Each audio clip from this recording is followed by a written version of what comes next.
Hey, what's going on, everyone? This is Brandon with Chill Guy TV. Chill Guy. Well, this is my first ever YouTube video live. I have made YouTube videos in the past on a different channel, but this is actually my first ever live video on YouTube. So I'm probably going to be absolutely terrible at it. I just did a live stream on Twitch and I got 0 views.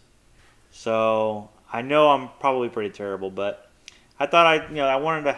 I don't have a hobby, and so uh, I have always loved making videos on YouTube. I just never really had the time, uh, and really the setup to do it. And so um, recently, and this video is just going to be my first ever video on this channel, and I just want to kind of introduce myself, kind of have a conversation with. Hopefully, someone will join. I doubt it. Even on YouTube, I don't think anyone will join. But for those of you who will watch this video later on, I'm going to share a little bit about myself, and hopefully, you'll join one of my live streams on. I think you still call them streams on YouTube.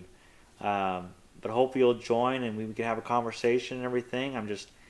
The content of this channel will be gaming, but always the focus is going to be on the people who watch and want to see me do terrible at games and hopefully get better over time and kind of walk with me on that journey because I I love playing games, but these new games that are coming out like Call of Duty, which aren't the new versions, but I've never really the only experience I have with Call of Duty, let's just say this. The only experience I have with Call of Duty is on the Call of Duty mobile.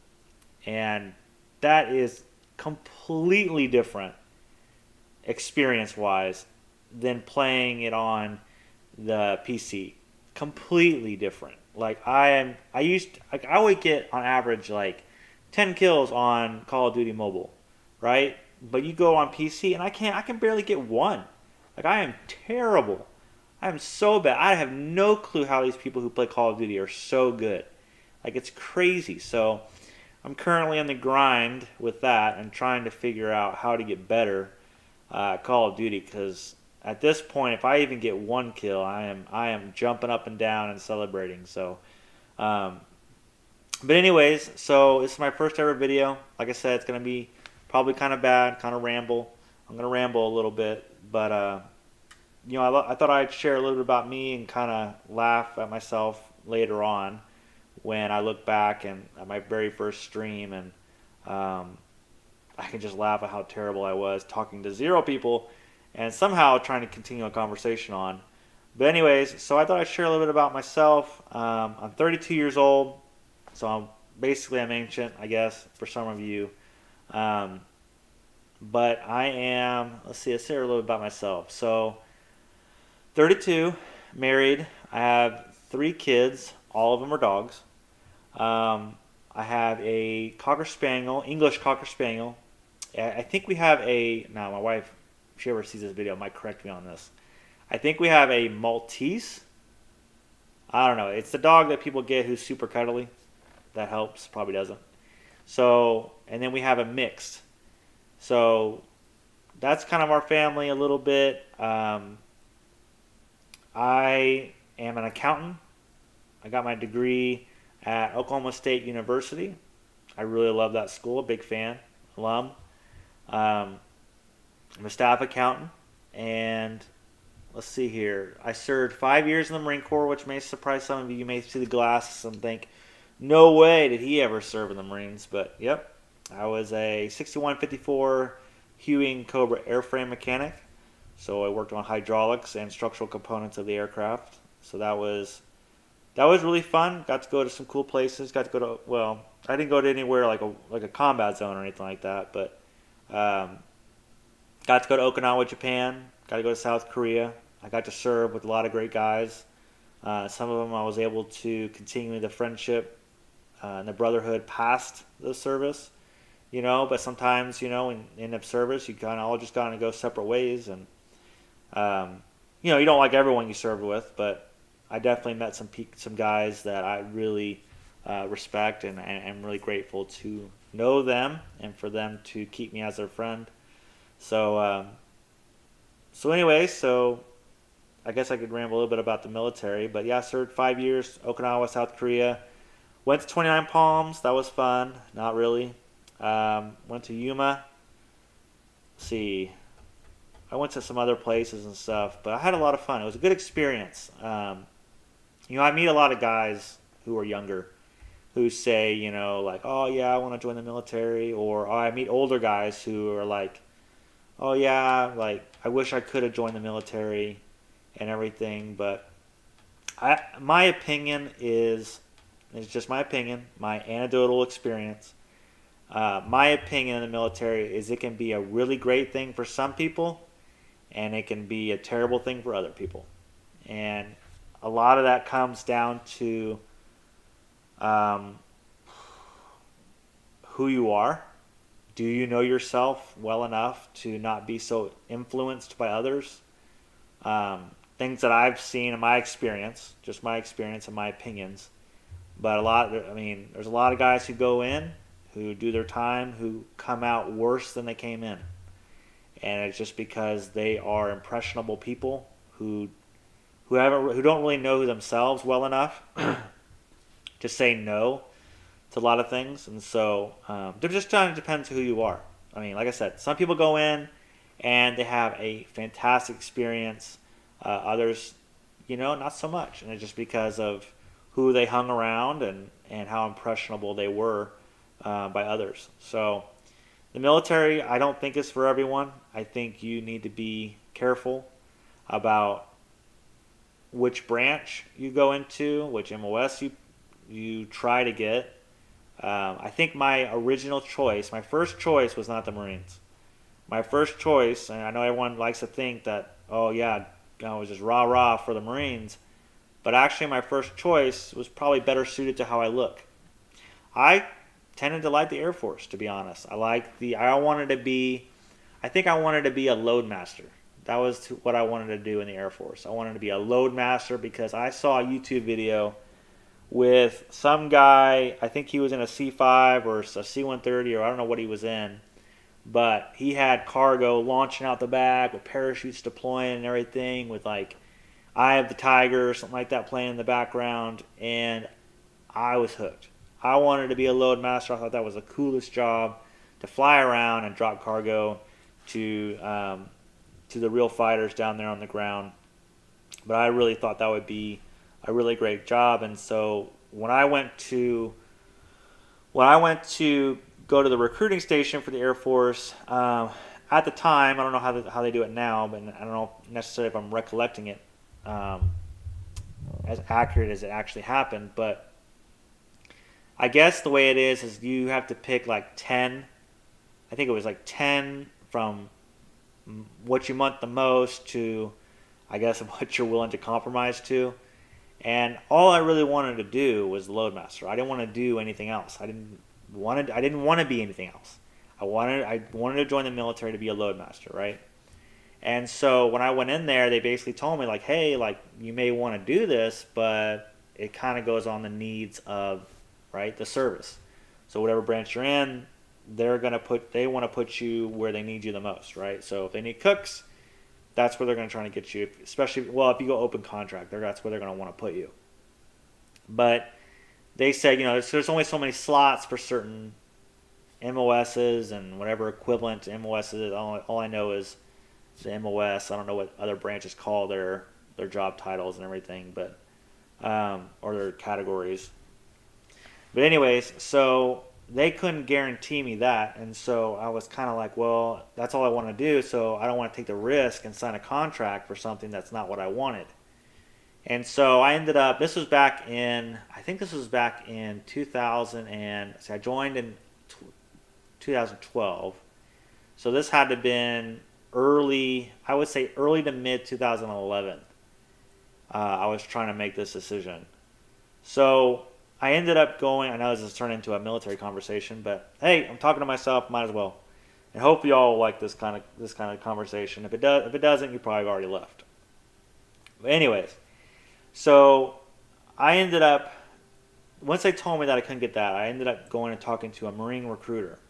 Now, I don't know if how many of you can relate, but I grew up with my mom basically trying to fend off the recruiters. You know, she would call them, curse them out, tell them to back off, leave their son alone, and I guess eventually, I guess they wore it down because they never gave up because they eventually got me, I guess. But I ended up wanting to do it. I thought where I was in life at that time, I thought I lacked direction. I didn't know what I wanted to do with my life in terms of career.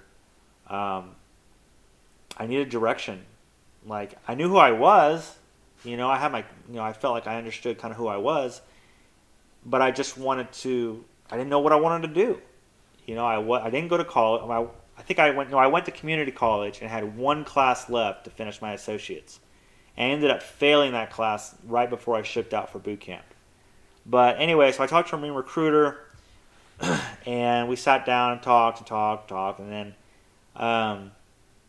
eventually, they worked their magic, and I decided to go on the delayed entry program because, well, I don't know. I think it could have been a couple things. One, I wanted more time to decide, so I wanted to get kind of more experience of what I was getting into. Which, I mean, the delayed entry program is nothing like active service. Like it's just, I was just getting my little pinky toe in the water with that. But I wanted more time, and also like ship dates. They want to ship you out in there's certain I guess dates for the different cycles they're trying to push through at boot camp and everything. So my ship date was January 17th, 2012 is when I shipped out to boot camp.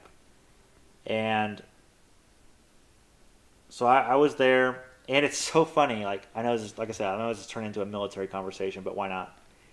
It was so funny because for those of you considering watching, or for those of you considering joining the military, it was so surreal because when I pulled up into the buses at, um, what was it? Marine. It was like Marine Depot, San Diego, whatever. MCRD, yeah, MCRD, San Diego. Uh, it was so crazy because you pull up in the buses and you see it on YouTube. There's so many videos showing the guys pulling up in the buses and you see the yellow footprints and blah blah blah. But I think it's a different. For me, I can only speak for myself. It's a different experience when you're getting off the buses and you're actually living out what you researched. I did so much research. I watched all like ears open, eyeballs click. I watched, which I don't know when that came out, but I know I was watching all the videos I could possibly grab on YouTube, talking about boot camp, talking about whatever. And it's so different and surreal when you're actually living out what you watched on YouTube. And so I remember getting on those yellow footprints, um, shouting my lungs out, going to the red bins. They lined up. They lined us up. We lined up. We did all type. They made us do all types of stupid stuff, and then eventually we lined up in front of the articles. The gosh, I've got out in 2017, but boot camp. You got to understand, boot camp was 9 years ago. So I'm trying to remember the best of what happened, but I know this in the terminologies and stuff. But they put us in front of the articles of the military articles and read all those off, and then we rushed into the building. They followed us all in there, rushed into the red bins. I can't remember I'm pretty sure we did the red bins and then we got our hair cut. But we sorted through all our stuff, and it's just so crazy being there when you're watching on YouTube and then actually being there. It's so different. You just don't really understand the confusion that you're in, and just like it's late. You fly in, it's already late. You're tired, and so anyways, I think we got our hair cut and everything like that. And I think when you get to boot camp, I think I don't think I slept very much at all the first 3 nights. I think you're processing, if I remember correctly, in boot camp, when you go through boot camp, you go into I think it's a processing unit. And so they run you around. They run you around doing all sorts of whatever. Paperwork, um, everything for I think it was like 3 days. And we did PT showers, so you just like run through the shower. Um, a lot of guys cried. There were some. Well, I would say a lot of guys cried. It's not like we're like a big cry fest. You did hear a few guys cry, even that first couple nights. I think it was just shock for everyone. I think I was so confused with what the heck was going on that I don't think there was any time to have any type of emotions. I was just trying to figure out what the heck I was doing. And they give you, I think it was called like snack nasties or something like that. Or well, anyways, it's just a bag with like apple sandwiches and stuff like that. And so, um, boot camp was crazy. I think for me, everyone's different. Some people go through it and say, "Oh, it was the easiest thing" and everything like that. I think for me, the hardest thing was the mental for sure, just because you're never really sitting down, and when you are, you're sitting on the ground. You know, you may sit on your foot locker to write letters or do whatever the heck you want to do on your time. I think they gave us like an hour to write letters to family and to square up whatever we needed to do in our little bunk bed and everything. But boot camp, I think for me the first phase was probably the hardest phase out of all three because there's a rhythm in boot camp. And they say when you're in there, you go chow to chow, right? So you're going to get 3 meals a day. Doesn't mean they're going to be warm meals, but you're going to get 3 meals a day. I think third phase they started putting more of the MREs in and stuff, especially when in like the Crucible. But gosh, it's a little hazy, so forgive me if I'm getting it wrong. I mean, it's a lot's changed probably. I wouldn't say it. There's probably been definitely been some changes in boot camp, but I'm sure. But that was probably the hardest part for me in boot camp was the first 5 weeks. But I don't know what any of this has to do with gaming, but hey, I'm having fun reliving my past and everything. But so anyways, yeah, it's like I'm looking at like assessing myself, saying why am I going on this military tangent on a gaming channel that I'm having? But hey, you're learning more about me. You're learning more about the military. There you go. So anyways, yeah, first and then so there's that rhythm. But once you get into that rhythm in boot camp, like that was it. Like for me, that mentally that got me into that rhythm. So you get into that rhythm. So second phase isn't as hard as the first, obviously, and well, in my opinion, physically, I think second and third phase are definitely, in my opinion, the hardest because you're hiking so much and you have that rhythm down, but then your body adjusts. So I don't know. I thought the hiking was the toughest part physically in boot camp, mainly because I'm 5'8", so I'm short. I guess I'm average, but it's harder when you're short in boot camp because they always want to stick the tall guys in the front, or whatever, and y'all tall people take the longest strides, and so what happens is you get this slinky effect in the formation, and so the drill instructors will say stuff. I think for us, they said like reach out and touch somebody, and so if you had a gap in front of you, you had to like run and like touch the guy in front of you, and then like what was the other one? There was another one that they said it was like I don't know, man.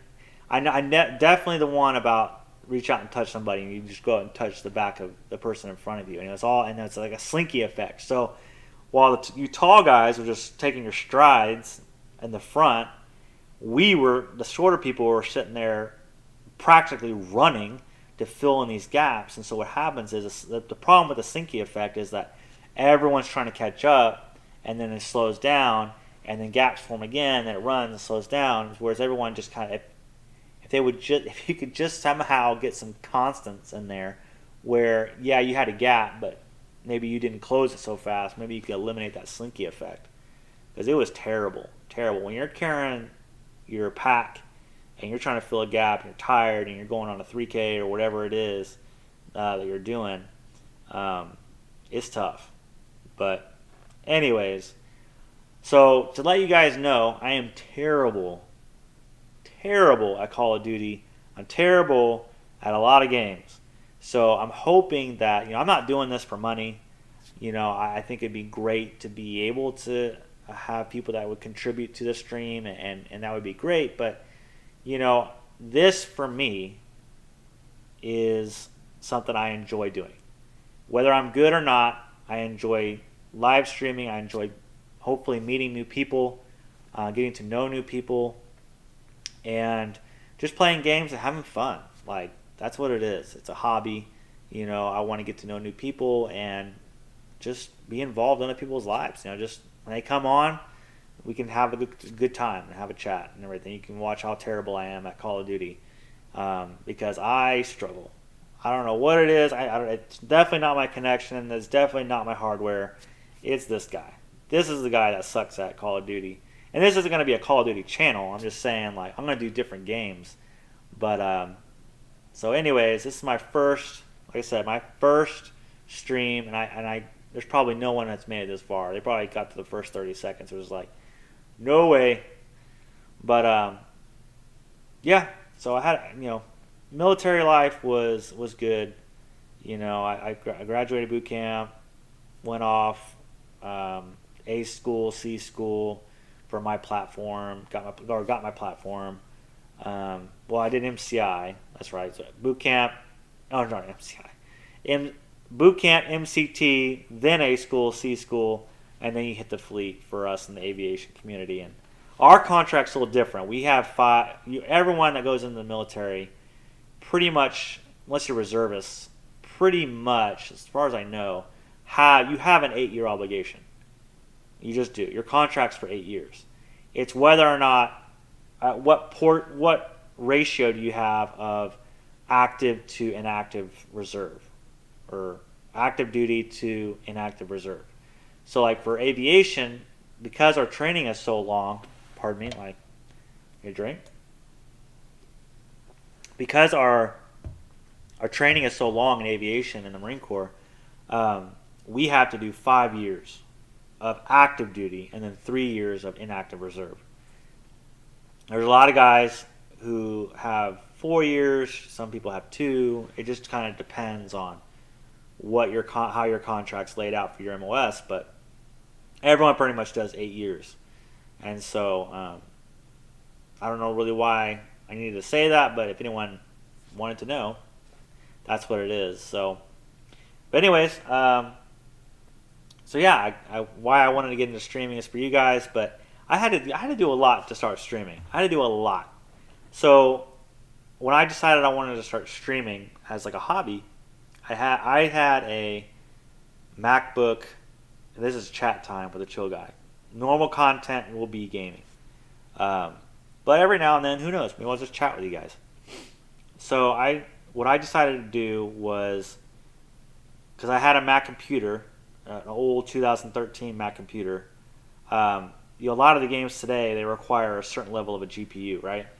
And so one of the things I had to do was decide, well, I pretty much have to, if I want to stream and do gaming, I have to have a better computer. So me decided to build a computer. So I did. I built my own computer. It's right here next to me, and this is what I'm streaming on. I built my computer. It was stressful, but and if you guys don't know, there's a big silicone shortage right now. So, well, at least at the time of this video, there's a big silicone shortage right now, and so prices for GPUs is like 2 to 3 times MSRP of what it normally was before the silicone shortage. So I built my computer. I can always go into what I chose to build it with. It's a first build, so it's probably not the greatest. I had to decide, well, how much did I want to spend? Um, I didn't want to overbuild on something because I got to convince the wife to let me build this, right? So you gotta have to have a little bit of a ballpark figure of what you're gonna spend. But I ended up having to up our cause I guess you need like 10 um, upload megabytes per second, whatever, to be able to effectively stream, to be able to play and stream. And so I had to upgrade that. Anyways, I built a computer. I'm using a TV monitor. I think it's like a 47-inch TV monitor, or TV screen, whatever. I'm using that. It's huge. But this isn't my normal setup, by the way. So that leads me to another point. So a little bit about myself is my wife and I are fostering 2 kids.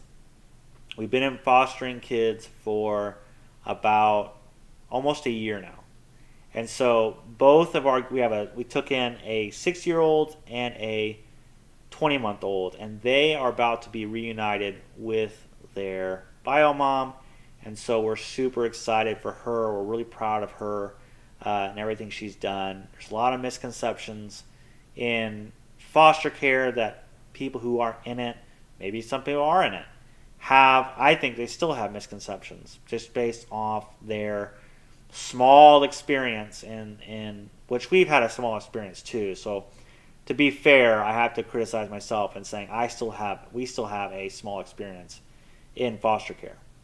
But I truly think, and we've seen both spectrums. We've had 2 placements, 2 different cases, and we've seen the case where the social worker tells you it's the worst case she's seen in 8 years, and we've had the best case that you could possibly land.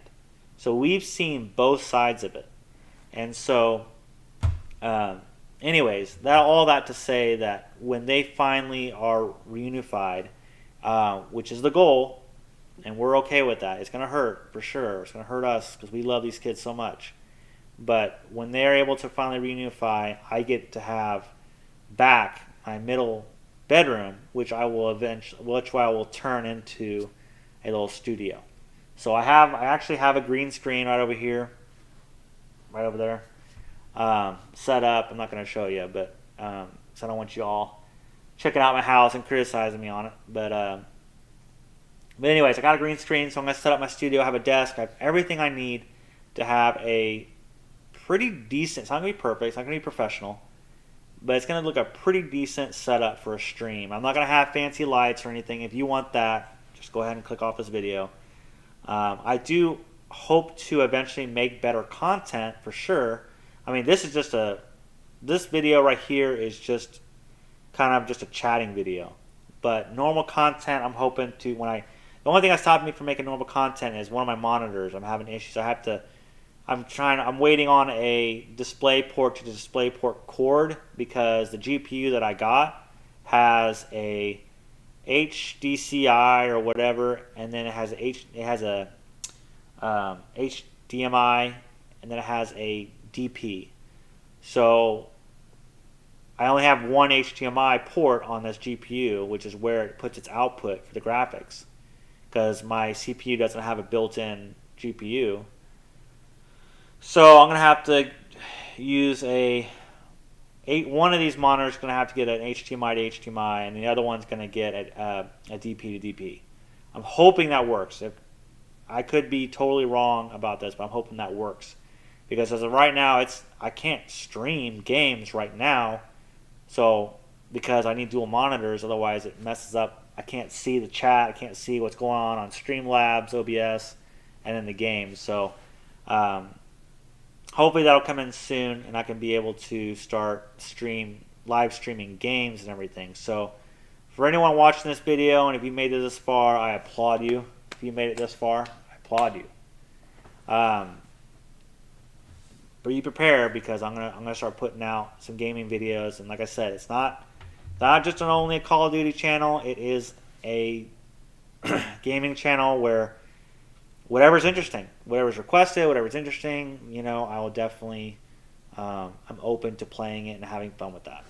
So, anyways, I'm starting to lose my voice, so I think 30 minutes is pretty good for the second video I've made. The first one that I made was on Twitch, and that was 40 minutes long, and this one's 30 minutes long. So gotta get used to talking. Hopefully, next couple streams, maybe I'll have someone that I can talk to on here and be a little bit more engaging and everything. So, if you've made it this far, you're a saint. You're an absolute saint. So, anyways, I'm hoping to make better content. Thank you so much. Have a good night. Stay safe and stay tuned. Subscribe if you want to possibly see my next stream. I don't have a schedule out just yet. Still trying to figure this out, work all the kinks out. But I do hope to put out some good content. And so this will be